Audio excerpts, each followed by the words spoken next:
নমস্কার আমার প্রিয় বন্ধুরা, আশা করি সকলে ভালো আছেন। স্টোরি ইনের 33তম এপিসোডে সবাইকে স্বাগত। সপ্তাহের প্রতি শনিবার 7টা থেকে 8টার মধ্যে আমি আসি আপনাদের মাঝে গল্প শোনাতে।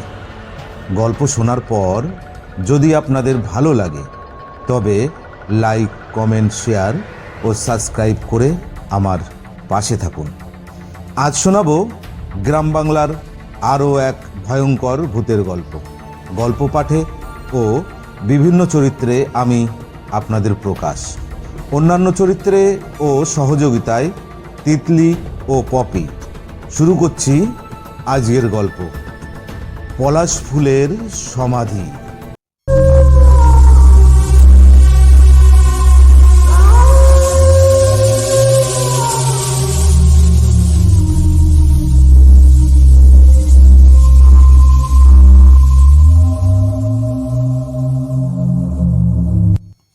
চারিদিকে পাহাড় ও জঙ্গল দিয়ে ঘেরা ছোট্ট একটি গ্রাম মুকুন্দপুর। প্রাকৃতিক সৌন্দর্যে মোড়া ছিল গ্রামটি। গ্রামের পাশ দিয়ে বয়ে চলেছে ছোট্ট একটি নদী, যার দুই ধারে সবুজ ফসলে ভরা। দেখলেই মন প্রাণ একেবারে জুড়িয়ে যায়। এই গ্রামের দুই প্রান্তে পরিবারের সঙ্গে বাস করত দুই যুবক যুবতী। তাদের নাম ছিল নীরা ও আকাশ। একদিন মাঠে যাবার পথে আকাশ প্রথম দেখতে পায় নীরাকে। পিঠে স্কুল ব্যাগ, সাইকেল চালিয়ে আসছিল সে। প্রথম দর্শনে নীরাকে ভালো লেগে যায় আকাশের। আকাশের সঙ্গে মাঝে মাঝেই দেখা হয়ে যেত নীরার। আকাশ প্রতিদিন মাঠে যেত তার বাবার কাজে সাহায্য করতে। আকাশ এই 1 মাস হলো বাড়িতে এসেছে। সে শহরে তার মামার বাড়ি থেকে পড়াশুনো করে। আকাশ বিএসসি ফাইনাল পরীক্ষা দিয়ে ছুটিতে বাড়িতে এসেছে। আর নীরা পাশের গ্রামের হাই স্কুলের ক্লাস 12-এর ছাত্রী। স্কুলে যাতায়াতের পথে আকাশের সঙ্গে দেখা হতো নীরার। এইভাবে চলতে চলতে তাদের ভিতর জন্ম নেয় ভালোবাসা। তারপর থেকে তাদের কখনো দেখা যেত পাহাড়ি ঝর্ণার কূলে, আবার কখনো শাল পলাশের গাছের ছায়ায়। এইভাবেই চলতে থাকলো। দিনগুলি যেন তাদের স্বপ্নের মতো কাটতে লাগলো। তাদের এই সম্পর্কের কথা বেশি দিন গোপন রইল না। গ্রামের প্রায় সকলের মুখে মুখে ঘুরতে লাগলো তাদের এই সম্পর্কের কথা।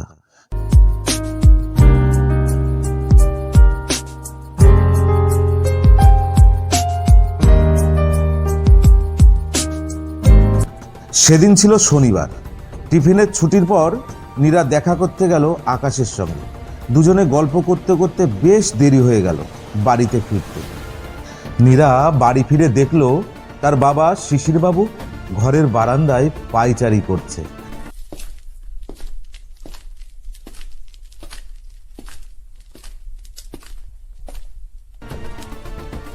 নীরাকে আসতে দেখে শিশিরবাবু বললেন, এতক্ষণে কোথায় ছিলি? স্কুল তো সেই কখন ছুটি হয়ে গেছে। আমার একটা বান্ধবীর সঙ্গে একটু গল্প করছিলাম বাবা। তা তোমার বান্ধবীর নামটা বুঝি আকাশ কি, তাই তো?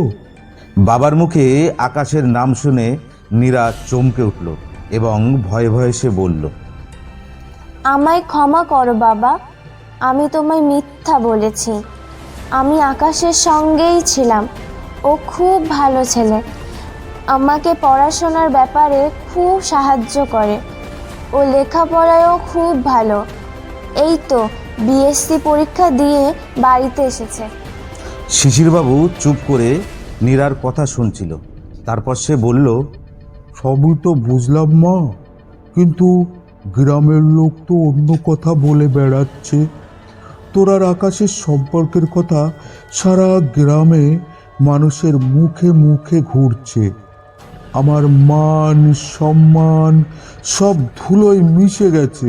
আমি মাথা উঁচু করে কারোর সঙ্গে কথা বলতে পারছি না।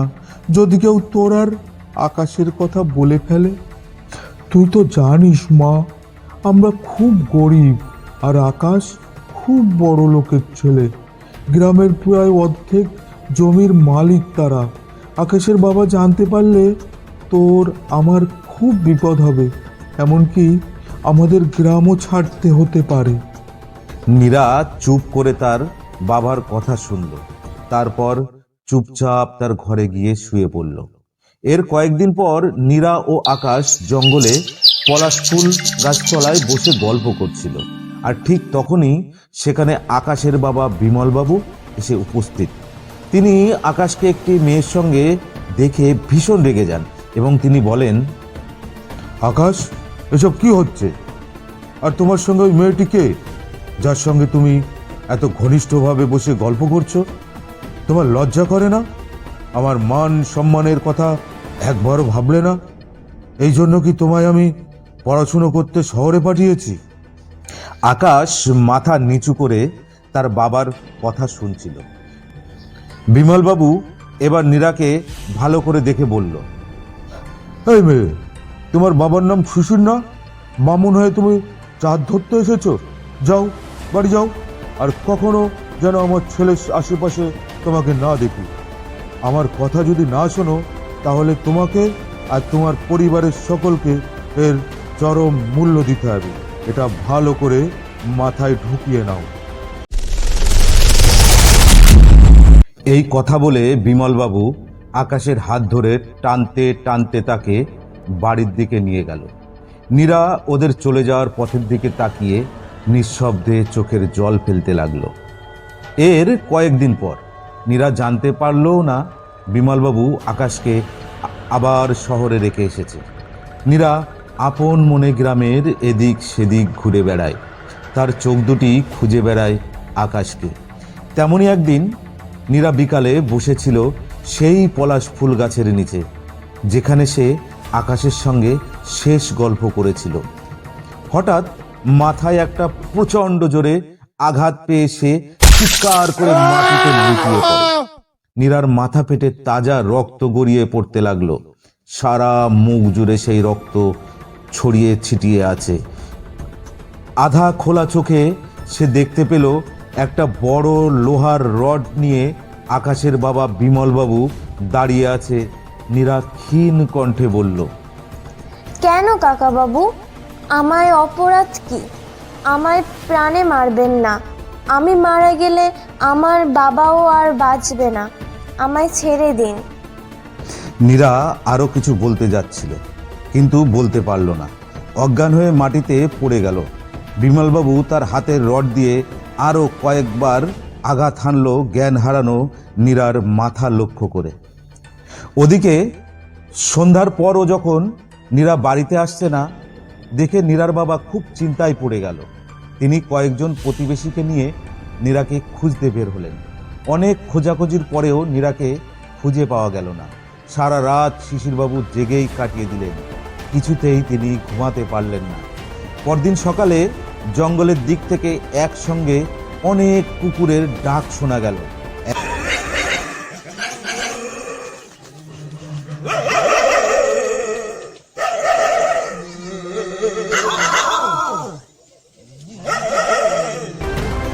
এক অজানা ভয়ে মীরার বাবার বুকটা কেঁপে উঠল। তিনি ছুটে গেলেন কুকুরগুলোর ডাক লক্ষ্য করে। সেখানে পৌঁছে তিনি যা দেখলেন, এই শিশিরবাবু, নীরা মা আমার বলে চিৎকার করে উঠলেন। শিশিরবাবুর সামনে পড়ে আছে মীরার ক্ষত বিক্ষত মৃতদেহ, আর সেই মৃতদেহকে ঘিরে ধরে কুকুরগুলি সমানে ডেকে চলেছে। শিশিরবাবু নীরার মৃতদেহটা জড়িয়ে ধরে হাউ হাউ করে কেঁদে উঠলেন।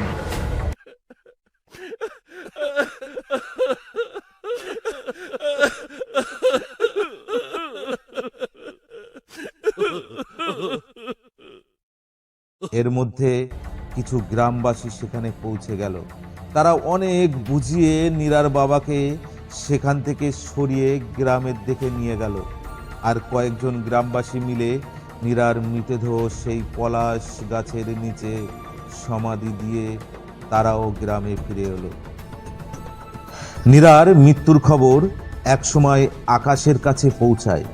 আকাশ খবরটা শোনা মাত্র আর দেরি না করে গ্রামের বাড়ি চলে আসে।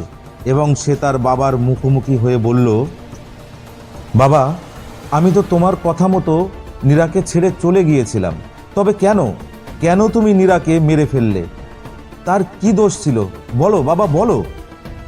আকাশের কথা শুনে বিমলবাবু বললেন, কি যা তা পাগলের মতো বকছিস তুই?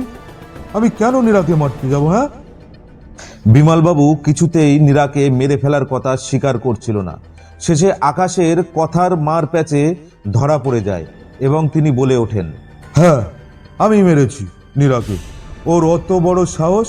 ও আমার একমাত্র ছেলেকে প্রেমের জালে ফাঁসিয়ে আমার সব সম্পত্তি হাত করার তালে ছিল, দিয়েছি একেবারে শেষ করে। বাবার মুখে নীরাকে মারার কথা শুনে আকাশ খুব রেগে গেল এবং সে বলল, না বাবা, তুমি এটা একেবারেই ঠিক করোনি, আর তোমার এই কাজের উপযুক্ত শাস্তি তুমি পাবে, আর সেটা হবে ভয়ঙ্করতম শাস্তি, যা তুমি ভাবতেও পারবে না। এই কথা বলে আকাশ ঘর থেকে ছুটে বেরিয়ে গেল।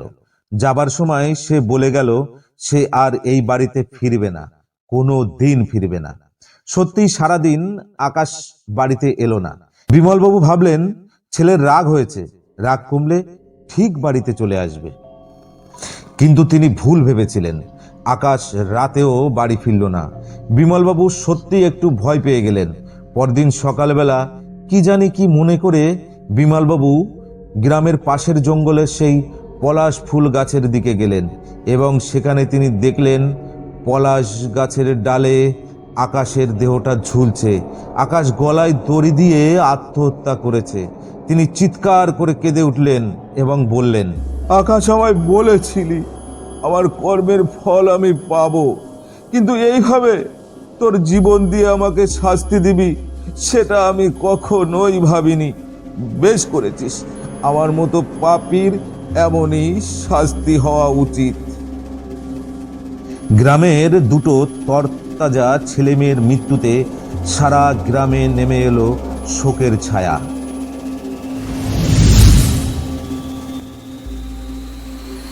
এর কয়েকদিন পর এক গ্রামবাসী দেখল, তখন সবেমাত্র সন্ধ্যা হয়েছে, সে দেখল একটা ছেলে ও একটা মেয়ে হাত ধরে ঘুরে বেড়াচ্ছে। তবে অবাক করার বিষয় হলো তাদের পা মাটিতে নেই, মাটি থেকে 2 আঙ্গুল মতো উঁচুতে তারা ভেসে বেড়াচ্ছে। এই দৃশ্য থেকে গ্রামের ওই লোকটা প্রাণপণভাবে ছুটে বাড়ি চলে আসে এবং বাড়িতে এসে তিনি জ্ঞান হারিয়ে পড়ে যান। তারপর যখন তার জ্ঞান ফেরে তখন সে সকল গ্রামবাসীকে বলে গত সন্ধ্যায় সে কি কি দেখেছে। গ্রামের লোকেদের আর বুঝতে বাকি রইল না ওই দুজন কারা ছিল।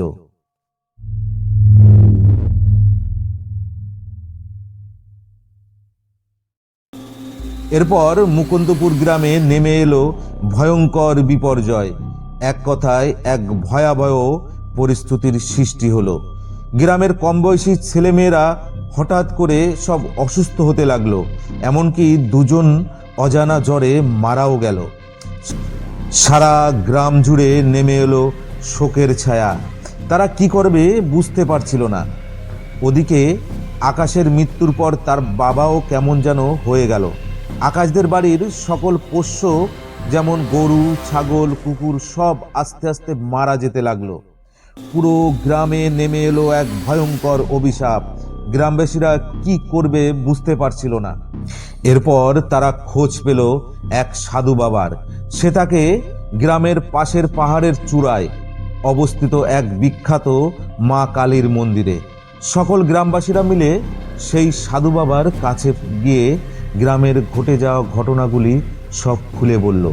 সাধু বাবা সব শুনে বলল, ঠিক আছে, তোমরা সকলে গ্রামে ফিরে যাও। আমি কাল মায়ের পুজো শেষ করে তোমাদের গ্রামে যাব। পরদিন সাধু বাবা গ্রামে এলেন এবং তিনি বললেন, তোমরা আমাকে সেই পলাশ গাছের নিচে নিয়ে চলো যেখানে নীরার সমাধি দেওয়া আছে। গ্রামবাসীরা সাধু বাবাকে নিয়ে গেল সেই পলাশ ফুল গাছের নিচে। সাধু বাবা নীরার সমাধির সামনে ধ্যানে বসলেন।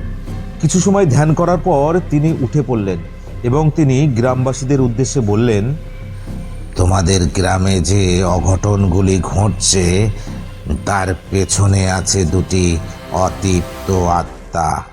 আমাকে সেই আত্মাদের মুক্তির জন্য বিশেষ পুজো করতে হবে।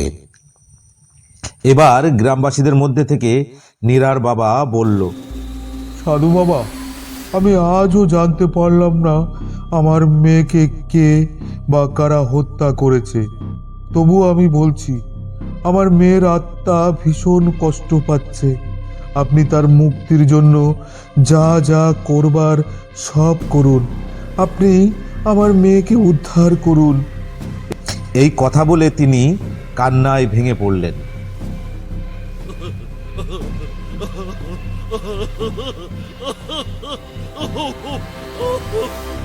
এবার সাধু বাবা বললেন, কাল মঙ্গলবার তোমরা ঠিক সন্ধ্যায় এখানে এই পলাশ গাছের নিচে চলে আসবে। আমি চেষ্টা করব ওই অতৃপ্ত দুটি আত্মাকে মুক্তি দেবার।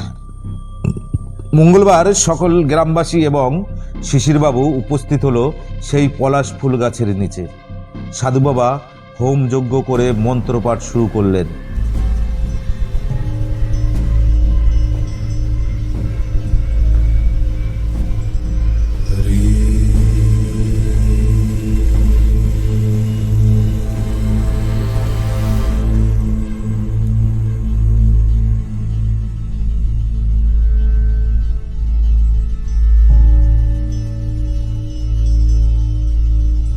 এলাকার বাতাস তখন ভরে উঠেছে ধূপ ধুনোর গন্ধে।